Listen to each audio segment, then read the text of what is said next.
Hello दोस्तों, आप सभी का स्वागत है आपके अपने चैनल स्ट्रगल पॉइंट में। तो दोस्तों, यह बिहार बोर्ड क्लास 8 का मैथ का छठा अध्याय का दूसरा वीडियो है, यानी पार्ट 2 वीडियो है, जिसमें हम लोग प्रश्नावली 6.1 के दूसरे प्रश्न को हल करेंगे। ठीक है, तो देखिए दूसरा प्रश्न है कि वह सबसे छोटी संख्या ज्ञात करे जिसे निम्नलिखित संख्याओं से गुना करने पर पूर्ण घन प्राप्त हो जाए। यानी यहाँ पे जो 4 ठो प्रश्न दिए गए हैं, ये सब क्या है? यह सब पूर्ण घन संख्या नहीं है।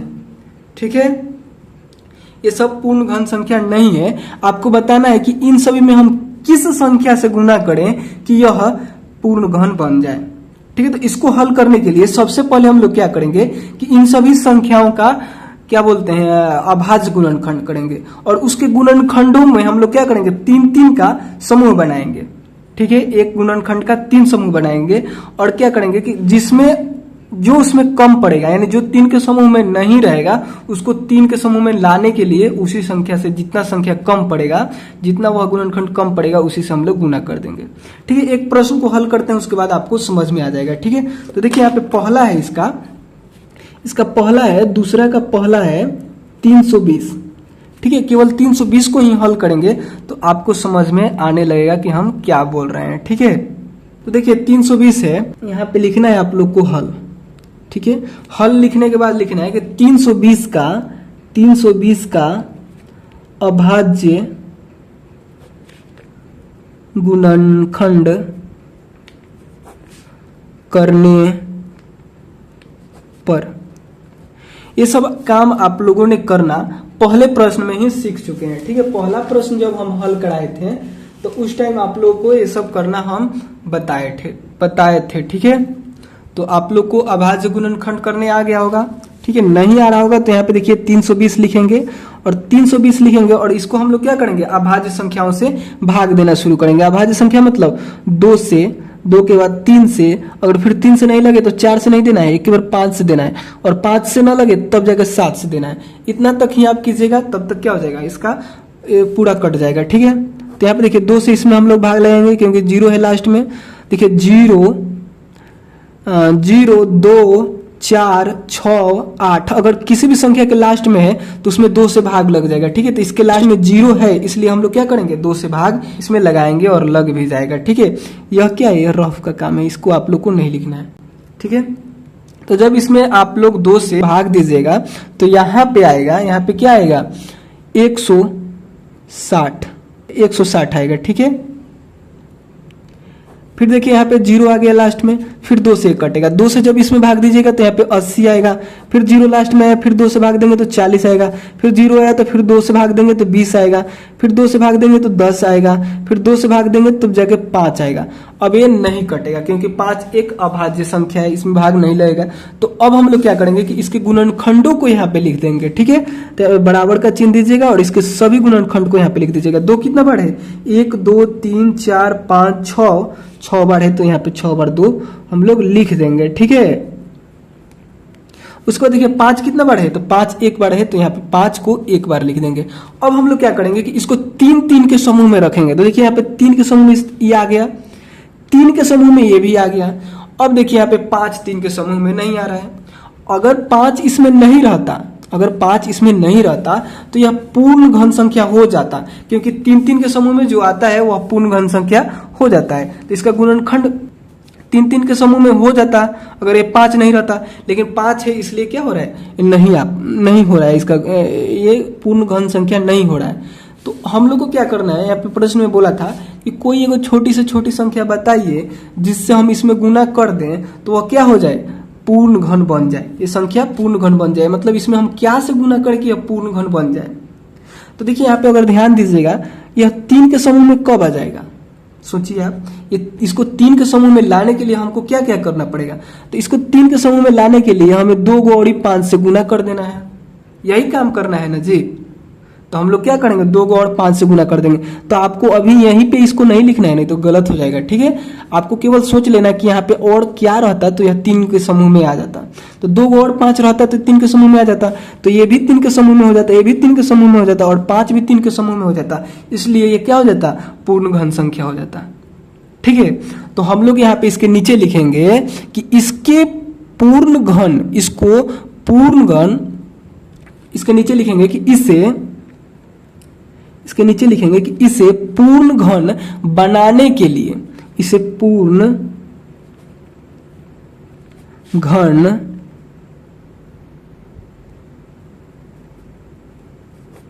बनाने के लिए दो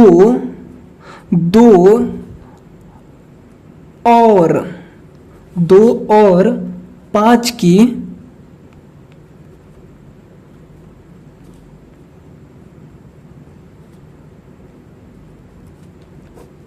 आवश्यकता है। यानी देखिए यहाँ पे 1 ठो 5 है और 2 ठो 5 रहता तो ये क्या हो जाता है, पूर्ण घन बन जाता है। ठीक है, तो हम लोग क्या करेंगे, 2 ठो और 5 से गुना कर देंगे। यानी यहाँ पे लिखेंगे कि अतः जिस संख्या की आवश्यकता है, प्रश्न में करा है कि हमको बताइए कौन सी संख्या से इसमें हम गुना करें, तो वह संख्या क्या है, तो लिखिएगा कि अतः अभिष्ट संख्या, यानी जिसकी हमको इच्छा है, अभिष्ट संख्या क्या हो जाएगी, 2 ठो 5, यानी 5 गुने 5। इसी संख्या से हम लोग गुना करेंगे, यानी 5 गुने 5, और इसको हम लोग गुना करेंगे तो हो जाएगा 25, 5 पचे 25, बस हो गया, यही इसका आंसर हो जाएगा। यानी 320 में जब आप 25 से गुना कीजिएगा ना, 25 से गुना कीजिएगा तो यह एक पूर्ण घन संख्या बन जाएगा।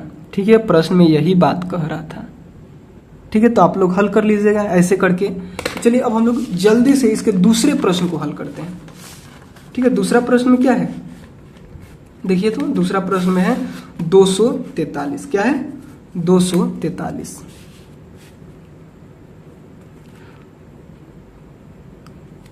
तो चलिए अब हम लोग 243 को हल करते हैं। तो 243 के हल करने के लिए आप लोग नीचे लिखिएगा कि 243 का अभाज्य गुणनखंड करने पर, और 243 का यहाँ पे अभाज्य गुणनखंड कीजिएगा। ठीक है, तो 243 को देखिए 2 से कटेगा नहीं, क्योंकि लास्ट वाला इसका 2 से नहीं कट रहा है, यानी लास्ट में 0, 2, 4, 6, 8 नहीं है, इसलिए 2 से नहीं कटेगा, ये डायरेक्ट 3 से कटेगा। 3 से इसको कटाइएगा तो 81 आएगा, फिर 3 से कटेगा, 3 से कटाइएगा तो यहाँ पे 27 आएगा, फिर ये 3 से कटेगा तो 3 से कटाइएगा तो यहाँ पे 9 आएगा, फिर ये 3 से कटेगा तो यहाँ पे 3 आएगा, और 3 फिर कटेगा नहीं तो इसका गुणनखंड क्या हो गया, 4 गो 1, 2, 3, 4, 5 गो 3, तो यहाँ पे लिख दीजिएगा 5 गो 3, और 3 के समूह में इसको रखने की कोशिश कीजिएगा। देखिए 3 के समूह में आ गया और ये 3 के समूह में नहीं आ रहा है। अब आप खुद बताइए कि अगर यहाँ पे, अगर इसमें हम क्या करें कि यह एक क्या हो जाए, पूर्ण घन हो जाए, तो इसको हम लोग 3 के समूह में ला देंगे तो पूर्ण घन हो जाएगा। यानी इसमें हम लोग को क्या करना है, 3 से गुना कर देना है।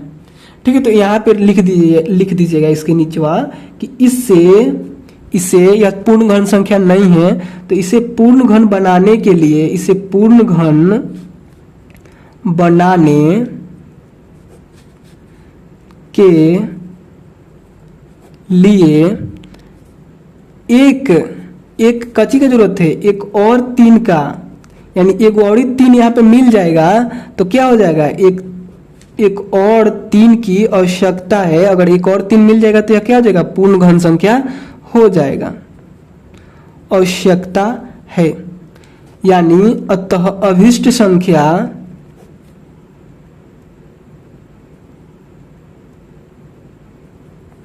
क्या हो गया, 3 हो गया।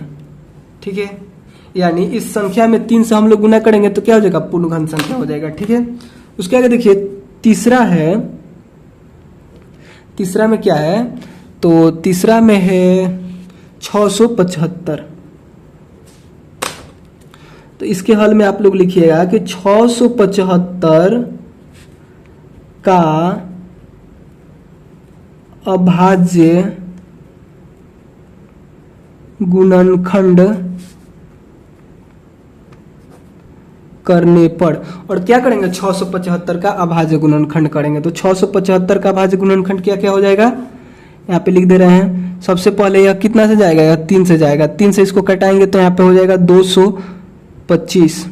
ठीक है, फिर ये 3 से ही जाएगा तो यहाँ पे हो जाएगा 75, फिर 3 से जाएगा तो यहाँ पे हो जाएगा 25, फिर 5 से जाएगा तो यहाँ पे हो जाएगा 5। अब एक किसी से नहीं कटेगा, ठीक है। तो इसका गुणनखंड यही सब हो गए और यहाँ पे हम लोग लिख देंगे 3 गुने 3 गुने 3 और 5 गुने 5। अब हम लोग क्या करेंगे कि इसको 3 3 के समूह में रखेंगे, 3 3 के समूह में रखेंगे, यानी ये 3 के समूह में आ जा रहा है लेकिन ये नहीं आ रहा है, ठीक है। तो अब हम लोग क्या करेंगे, देखिए इसको पूर्ण घन बनाने के लिए इस 2 को 5 को हटा भी सकते हैं, जो कि आगे वाले प्रश्न में भी करना है। देखिए यहाँ पे तीसरा जो प्रश्न है ना, इसमें हटाना है यानी भाग दे देना है। तो हम लोग क्या करेंगे, उस टाइम हम आपको बताएंगे इसको कैसे हम लोग हटाएंगे।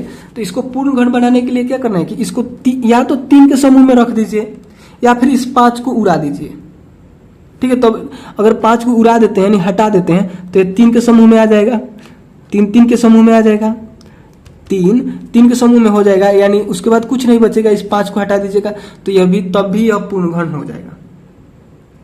या फिर आप इसमें एक और 5 इसको दे दीजिए। तो एक 5 और देने के लिए हम लोग क्या करेंगे, इसमें गुना करेंगे, ठीक है।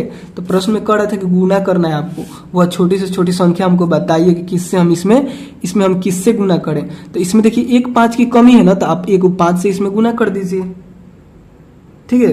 तो बता दीजिए इसको कि इसको बताइए कि इसे पूर्ण घन बनाने के लिए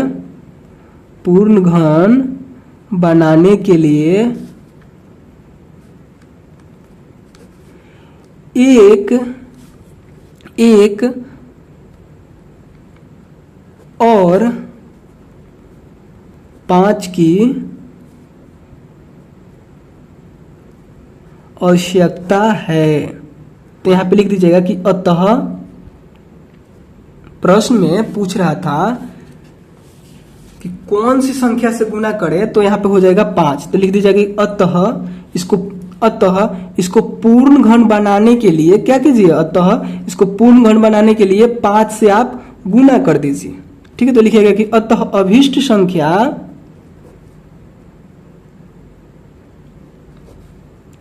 5 हो गया, यही हो जाएगा इसका आंसर, ठीक है। उसके बाद देखिए चौथा में क्या है, तो चौथा में है 432।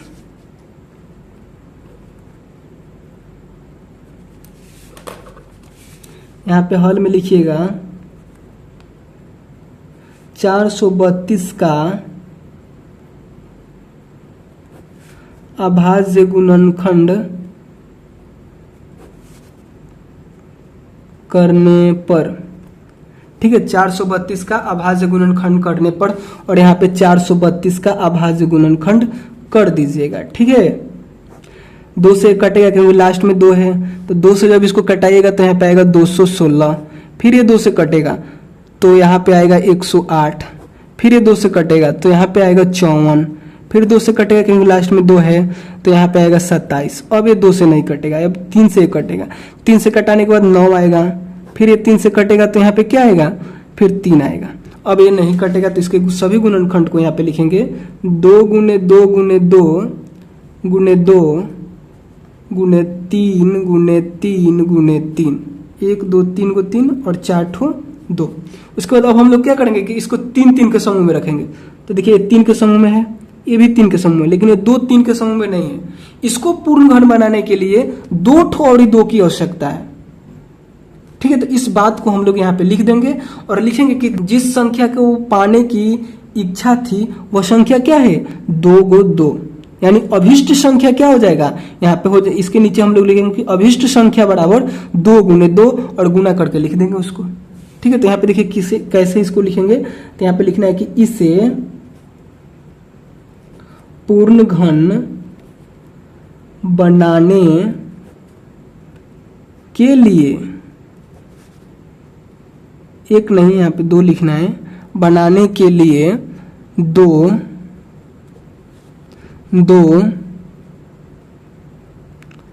और 2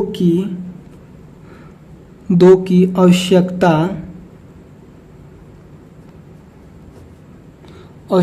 है, यानी अभिष्ट संख्या बराबर क्या हो गया, अभिष्ट संख्या बराबर हो गया 2 गुने 2, यानी इस संख्या से अगर हम इसमें गुना कर देते हैं तो ये क्या हो जाएगा, यह एक पूर्ण घन संख्या हो जाएगा। ठीक है, तो यहाँ पे लिखिएगा, इन दोनों को गुना करके भी यहाँ पे लिख सकते हैं, ये भी आंसर हो जाएगा, या फिर 2 में 2 से गुना करके 4 भी लिख सकते हैं, 4 भी इसका आंसर हो जाएगा। ठीक है, तो इन सभी प्रश्नों को ऐसे ही हल करना था। बाकी अगर आप लोग को वीडियो पसंद आया हो तो प्लीज क्या कीजिएगा, लाइक कीजिएगा। ठीक है, और चैनल पे नए होंगे तो क्या कीजिएगा, चैनल को सब्सक्राइब कीजिएगा। ठीक है, और कोई भी प्रश्न समझ में नहीं आया होगा तो उसे कमेंट करके पूछ लेना है। ठीक है, तो चलिए मिलते हैं अगले वीडियो में, तब तक के लिए बाय दोस्तों।